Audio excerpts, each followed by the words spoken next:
up, guys? This is ENTP Nurture, and today we are going to type Hoda, Kodab. Okay, I'm not gonna try. She has an Egyptian name, so I'm just gonna call her Hoda. My initial bias was that I thought she was straight up ESTJ. She looks like Shan. She sounds like Shan. She is like an ST reporter. ST is like a reporter. She's also a reporter in real life. I wouldn't say she's exactly as same as Shan, but she feels like one of those EV evolutions of Shan. You know what I mean? So if this is Shan, then this could be no, definitely. So something like this, right? Something like this would be Hoda. If this is Shan, something like this would be Hoda. You know what I mean? But it's like the same ESTJ evolution, just a different breed. You know what I mean? So she straight up, I saw her straight up. She feels like Shan, sounds like Shan, but you know what? I thought I'd stick to my guns. So I'm going to prove decider and sensory story. Okay, now decider is when communicating, they emphasize the people problem more than the thing problem or the control chaos problem. The people problem is emphasized and stressed more when they're saying a story. And notice sensory story is basically the story is so clear you can draw a comic strip out of it. So can you draw a comic strip when you listen to Hoda's story? So that is going to be one thing. Also notice definitely not play last. Definitely not play last. She's super comfortable with just throwing around, juggling everything. So not play last. Doesn't seem last too, but I'm not going to bet on that. For sure, I know she's not play last. Okay, so let's watch a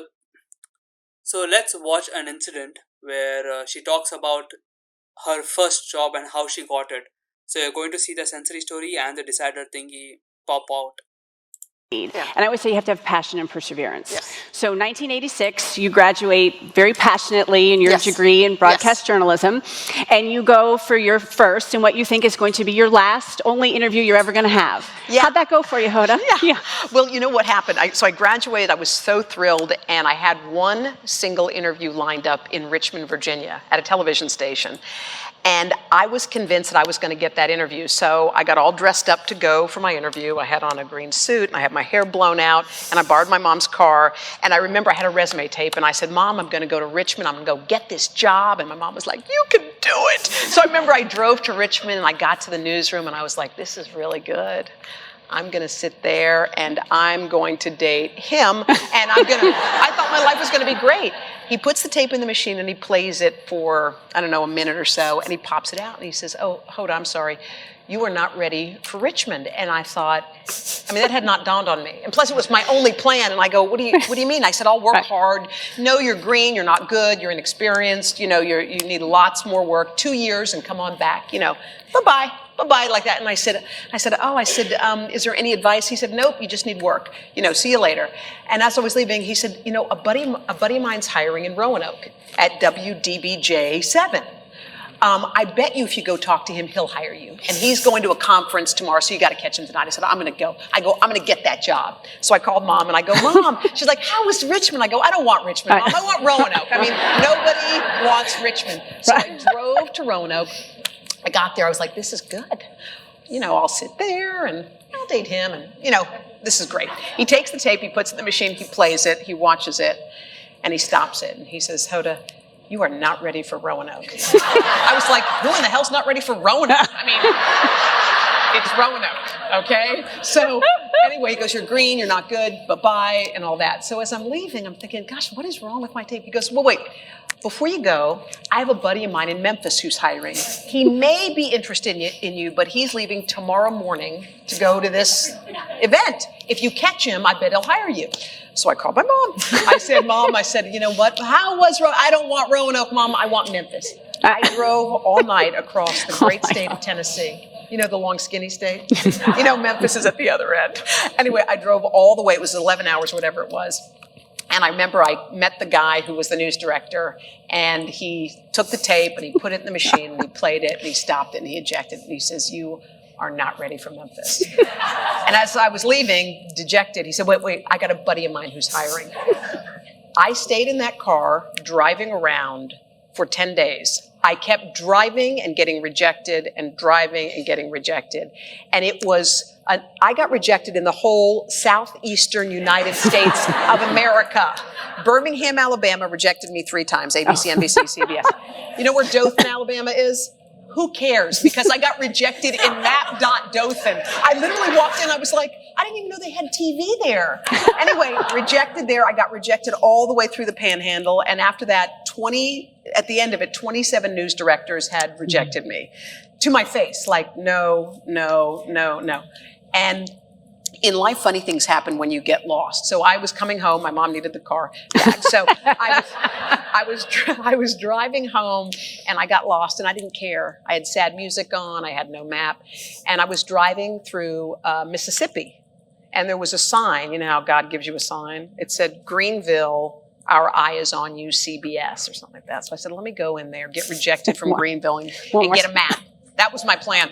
I go in there, so there's this little short guy, his name's Stan Sandroni. He was like this, hi, how you doing? I'm Stan Sandroni. I'm the news director. I was sports director yesterday and got promoted. I was like, oh my God, good for you. He goes, what's your name? I go, I'm Hoda. He goes, oh good, come on in, Hilda. Let's go look at that tape. I was like, all right.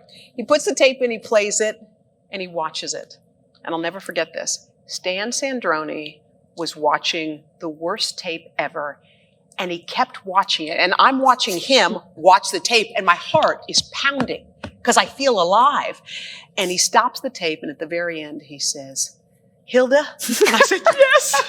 Whatever you want. I'll never forget what he said. He goes, I like what I see. I said, you do? I was crying. I couldn't, when you're so tired. Anyway, so he hired me, and they asked us to bring someone to Studio 1A who changed the course of our lives. Oh. And I brought Stan Sandroni, and he walked in. He was like, I knew it from when I first seen you. Is that Matt Lauer? Hey, man. Hey, Al Roker. You know.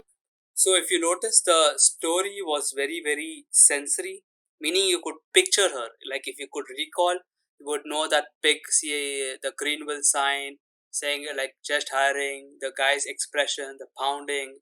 She's like telling the sensory details in a very, with a lot of clarity. Okay, so that's what I mean by sensory story. When you listen to an intuitive story, it would be much of when you listen to an intuitive story, a story of an intuition dom, it's just random, all over the place, something, and it just misses a lot of sensory details. You can't picture what exactly is going on. Okay, decider. Now, why do I think he's a decider? You notice she's never really stressing about the cars, like the car journey. She driving to like 27 states. It's more like me meeting this guy. Then I met this guy. Then this guy met me, and he thought, what does he think about me? Oh my God, you know what I mean? So it's like she has like that kind of dynamic. So let's watch another clip. Now let's notice what stresses her out. Okay, like what makes her heart beat outside her body. So here she talks about breast cancer, and she talks about her going to someone called Jeff for a promotion. And notice which has like a higher spike. Is the breast cancer is like, oh my God, okay, this breast cancer was like, I like broke down. I didn't know what to do, stuff like that. Or it's like the guy, I didn't know what this guy would think about me, stuff like that, you know? Let's see.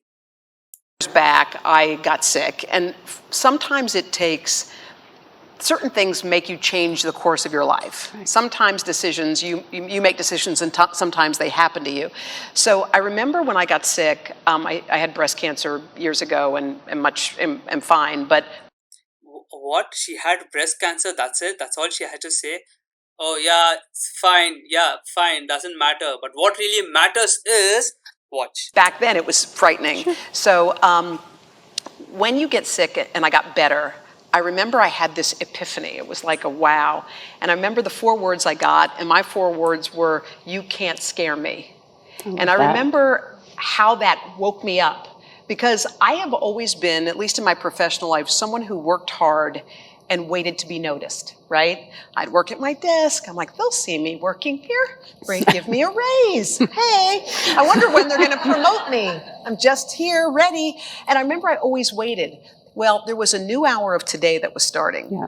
And it was about to start up, and they always saw me as a serious journalist, or so I knew they would have never thought of me. And I said, you know what I'm going to do? I'm going to do something I haven't done in my life. I'm going to go ask for that job. And I remember I got in the elevator empowered because it seemed so nothing to ask for a promotion after what me and our family had been through. And I thought, this seems so little. So I remember I went to Jeff Zucker was sitting on the 52nd floor. And I remember I hit 52 in the elevators at 30 Rock, and the elevator was going up. And normally when it's going up like that, I'd be panicking, sweating, and my hands would be clammy, and I'd be messing everything. I was so calm because it seemed like such a nothing, like a little ask. And I remember I walked into Jeff's office. I was like, hey, Jeff Zucker, you can't scare me. He was like, who are you? And what are you talking about? But I didn't care because I gave him this weird speech. And when I was done, I left. And I had some producers help pushing for me. But at the end of the day, I got the job. And I thought, you know what? If I hadn't gotten sick, I wouldn't have had the guts to go ask for something. So I think part of the lesson is you shouldn't wait to get sick, right? You just do it. And I wish that I had. Yo, so this is what she's saying. The breast cancer, yeah, whatever. But what that led me to do is deal with this guy to get for a promotion. That's what I figured out, So it's a lot of self and tribe thing. Decider. This is what I call decider stuff.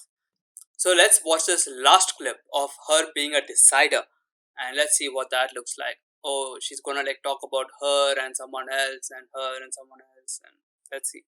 He goes, how you doing? And I was literally about to fall asleep. I was so tired. I had my ear. In this clip, she talks about this journey that she's having in the plane, okay? Notice the story. What is the story revolving around? Is it revolving around things, or is it revolving around people? Notice her plane story. I mean, like an aeroplane story. In your life and try to help other people, and you went public on the Today Show about your breast cancer. Yeah, and let me tell you, I'm not like that. I mean, my friends were like, what are you doing?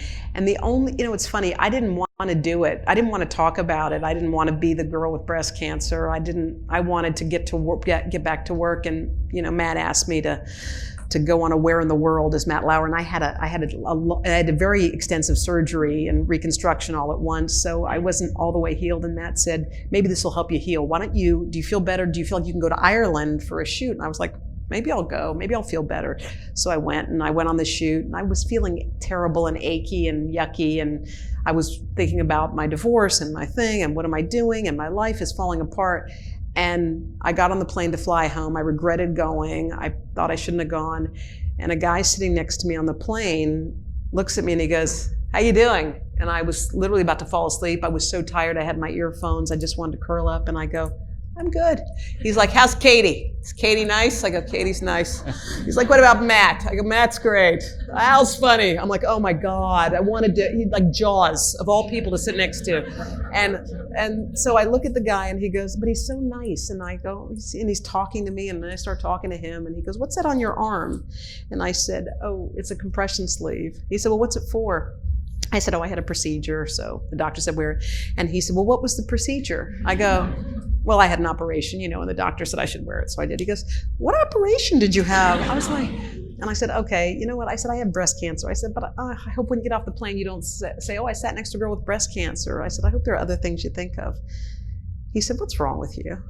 I said, what? He said, what's wrong with you? He said, breast cancer is part of you. It's like going to college or getting married or working at NBC. He said, let me give you some advice and you can fall asleep. I said, okay. And I'll never forget what he said. He said, don't hog your journey. It's not just for you. He said, think of how many people you could have helped on the plane ride home. He said, you can put your stuff, deep in your pockets and take it to your grave, or you can help someone, like choice A or choice B. And literally on the plane, he changed my life. Again, like someone you never meet, a strange meeting changes the course of your life.